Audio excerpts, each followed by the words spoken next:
I slammed the brakes and my chest tightened, because right there, on the side of the road, something moved. At first, I thought it was a stray dog, but when I looked closer, my heart nearly stopped. It was a leopard cub. Alone. Shivering. Looking straight at me. What happened in the next few minutes would leave the entire town, and eventually the internet, completely shocked.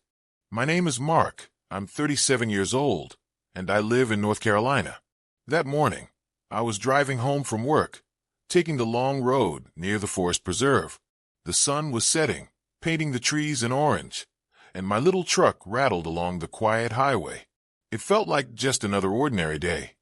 Out of the corner of my eye, I noticed something moving in the bushes by the roadside. At first, I ignored it. Animals often cross this stretch, but something about the way it staggered caught my attention. I slowed the truck and leaned forward.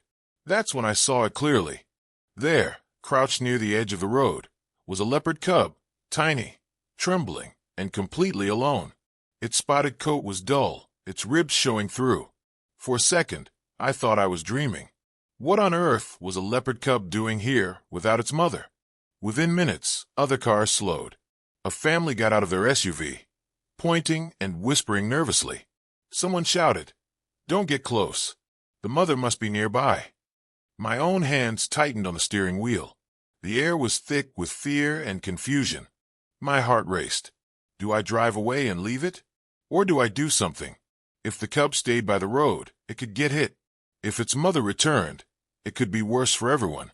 I felt torn, but one thought echoed in my mind. What if that were my child stranded and helpless? The cub's small eyes met mine. For a moment, everything else faded, the cars, the people, even the noise. Slowly, carefully, I stepped out of the truck. The cub didn't run. Instead, it swayed weakly, as if too exhausted to move. Then, in a moment that made the crowd gasp, the cub suddenly padded forward and leapt straight onto the hood of my truck. Gasps erupted. Phones came out. People shouted in disbelief. And there it was, a wild leopard cub, clinging to the metal of my old truck as if it belonged there.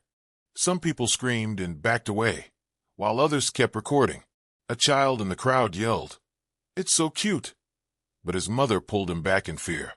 I stood frozen, one hand hovering near the open door, unsure whether to climb back in or not. The cub crouched on the hood, looking around nervously, its small tail flicking. Every muscle in my body screamed to stay calm. I whispered softly, "It's okay, little one, you're safe." The crowd held its breath, waiting for the next move. Slowly, I slid back into the driver's seat. The cub didn't jump off. It simply lay down on the hood, its golden eyes locked on me through the windshield. It was as if it had chosen me, as if it knew I wouldn't hurt it. With my heart pounding, I shifted the truck into gear.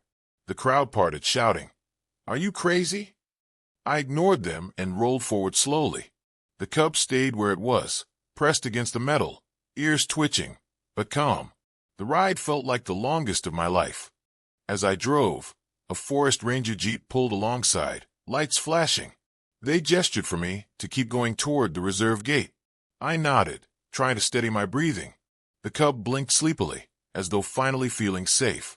At the reserve station, trained officials approached with blankets and gloves. I cut the engine, praying the cub wouldn't bolt, but instead, it let them lift it gently from the hood. The tiny creature gave one last glance toward me before curling up in the ranger's arms. Relief hit me like a wave.